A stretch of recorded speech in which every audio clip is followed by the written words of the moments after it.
Alright, so this here is the start menu screen that you'll see once you power up the PLC. From here, you can click Overview, and this will take you right to a screen that shows the layout of the system. Depending on what we change, some of this stuff may or may not change. We only running off level transducer on one tank, which is this right here. It's labeled filter tank, but this is our raw tank at the moment that we pull it from. It shows the level in there. You can click on there, and What you click? just right on the tank here. Go back to overview. Just click right on the tank, and then it'll pop up these parameters that you can set for a high level alarm. We can get y'all set up on the email for those alarms if that level does get too high. All of these numbers here can be adjusted to whatever you want by just tapping them and changing them. Right now we have it set to turn on at 78 and auto, and then this auto off, it will shut down once it get to 40. Those are inches? Yeah, 40 inches. Okay. And then you also have a low level alarm that you can set to get an email for if the level in the tank gets too low, which will be like in that case, you probably leaking water out of your tank somehow, or if it gets anything below 10, wherever you set it that low, you probably got a leak somewhere because our suction is way higher than that. This refill start stop, it doesn't matter right now. We're not set up off of two electric pumps. That works when you have two tanks and two electric pumps to run off of each other and balance the tank out, so we won't worry about that. Right here, this says P2, our filter pump. This is our electric pump that's pulling off this raw water tank right here. Right now we have 60 inches. Yep, and we have a HOA switch right here. So hand is running it manual. So if we hit hand, it'll turn on manually, and it won't turn off until you turn it back off. Okay, so it's hand off auto. Yep, hand off auto. We put it in auto right now. The pump will not turn on until it hits. reaches 78 inches, Gotcha. or to whatever number you set this at. Yeah. So like if we hit auto, you can hit auto and then change this to 60.2, and then it will turn on automatically. It won't shut off until it reaches 40 inches. This 40-inch number right here, right now, we can probably change this to 50 just to be safe, that we don't run the tank too low and start to pull air. So how you want to go about it usually is, if you have an empty tank, you fill it up and you watch this level as the tank is filling, and you see visually at the tank where your suction is, and then go off of this level right here, and then put your auto off to just above where it's starting to rise past that suction. That way you will never suck below that. So the tank only has a range of 28 inches to play with at the moment, but we can change that. I'm sure 50 inches right now will still be well above the suction connection. Yeah, where we pull it from, off the front of the tank. Okay, yeah. So this screen right here is mainly what you'll be using and going based off of. Right here we have flow reading for effluent, NTU, pH. Is that an accurate pH reading? Yeah. We probably, if you're going to go based off this, you probably will want to calibrate this meter. I can show you how to do that. Just because of how nasty this water is, it's probably throwing that reading off every once in a while. So you want to consistently calibrate when you have nasty water that you're running through that meter. Okay. And then here you can go to control. And then this here also is just another screen that you can, it might look a little easier from this screen to control that pump. Same thing, you have filter pump. This right here is the filter chemical pump. That's these two guys right here that we dose in TCH into the water before settling tank. This one here is running off the same splitter, and then I have another splitter right here that has your sodium bisulfate, or is it the? I think it's no, now it's the bleach. Yeah, so we changed it. This here is running the 2 chemical injection pumps for TCH, and then a sodium bisulfate pump. So whenever you turn this filter pump on or in auto when it comes on, You mean bleach, right? yeah, bleach. Okay. Pulling off the front of the tank, right? Yeah. You injecting bleach. So whenever you turn this filter pump on, or if it comes on in auto, as long as this filter chemical pump is in auto, these pumps will turn on automatically whenever that electric water pump turns on. So you don't have to worry about turning the filter chemical pumps on in hand or whatever. Okay. You don't have to worry about that. Once it sees that this filter pump is on, the chemical pumps will turn on, and as long as you still have your bleach pump hooked up to that plug right there, it will turn your bleach pump on also. So if you end up for whatever reason not wanting bleach, you can either unplug it or just turn it off at your pump. Okay. And then let's see what else we got in here. This also is just another screen for the pump control. I would suggest where are we at? A control. This screen right here probably looks the easiest to understand without seeing all of that extra stuff and starting to confuse yourself. But we would just be running off that one tank. This is basically our raw tank. The pump that's coming off the raw tank right here, and then the filter pump there. This valves right here, this is What'd you say this is? The filter pump? this is a filter chemical pump for those 2 there. Oh. Those 2 dosing pumps, and then Okay. your bleach pump also, because your bleach pump is tied into this splitter right here. Yeah.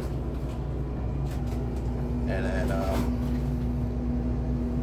once we do start discharging, you have this screen here. This is your filter screen. This is all the sand filter controls. So we have a manual backflush, which you press this, hit start, and then it'll send a signal to the sand filter to start backflushing. And then once you, see, there you go. You hear that? That's air Yeah. going to the sand filter right now. So Yeah. it'll start its own backflush cycle, and it'll go through a cycle. Hit that back off so it doesn't continue to send that same signal. You also have a time backflush. You can activate that and then set in a timer. Right now you have it set to differential pressure, Yeah, right? right now we have it set to differential pressure, so we don't. Which is what that again? That shows the differential pressure between the top header, which is No, yeah, I know what that is, but I'm saying, what's the setting? Right now it's just at 6.5 psi. 6.5. Yep. Okay. 6.5 psi. If it goes above that, it'll send a signal to the sand filter to backwash. Mm-hmm. And yeah. So if it gets to 10, that means that it's not fucking working. The differential pressure. Yeah, but you gotta know, like, pay attention to what's going on, because you might see a 10 psi differential when it's back flushing. When it's back flushing, you're gonna see like a pressure differential. Usually it'll be somewhere around 20 to 30 on the bottom, and it might be like 40, 50 on the top. But how you check that is you go to the filter panel. We can walk right here. I'll show you real quick. Mm-hmm. Since it is activated, you can open this filter panel. You'll hit this display button right here, Yep. and it tell you that it's flushing pod number 2. Okay. While it's flushing whatever pod, you will see a higher differential pressure than what your filters or your PLC screen sends that signal out to activate that. So if you do see it higher, just come and check to see if it is in backwash. If it isn't in backwash, then you probably have an issue where it's not sending out that signal if your pressure differential is above what you have it set. Okay. We're gonna have flushing 3. Yep. Is it like this? 1, 2, 3, 4? From left to right. Oh. From left to right, 1, 2, 3, 4. But right now it's doing this one? Yep.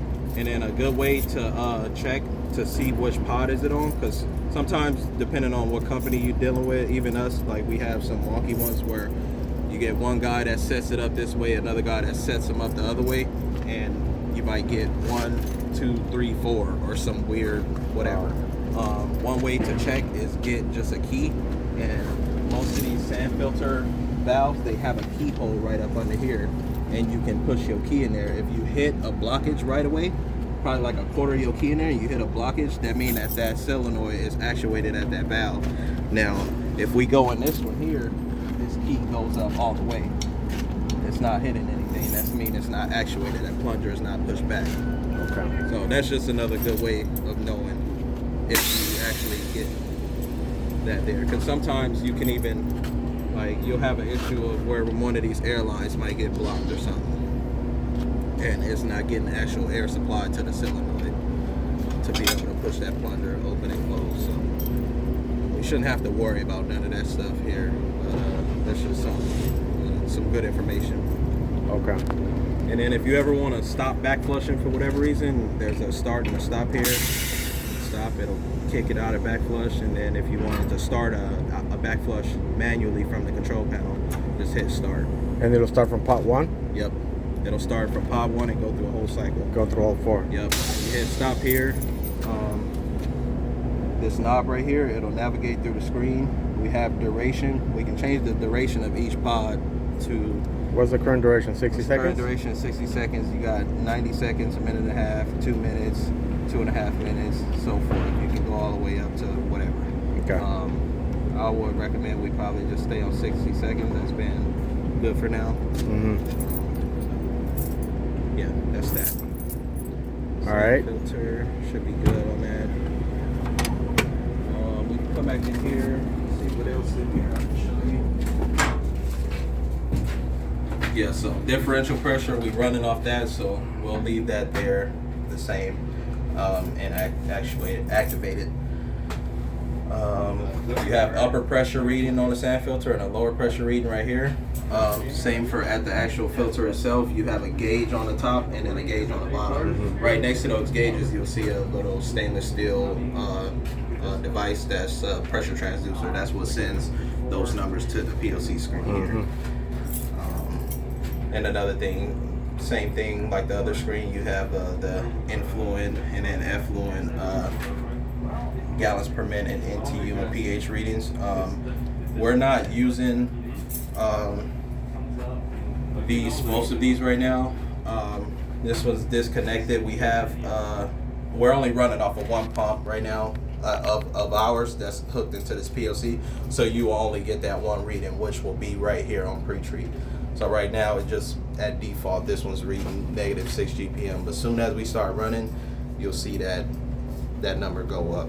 Okay. And if you don't see it go up and you know that you moving water, then that flow meter is clogged that I showed you the other day when we had just the little plants that got stuck in a paddle wheel.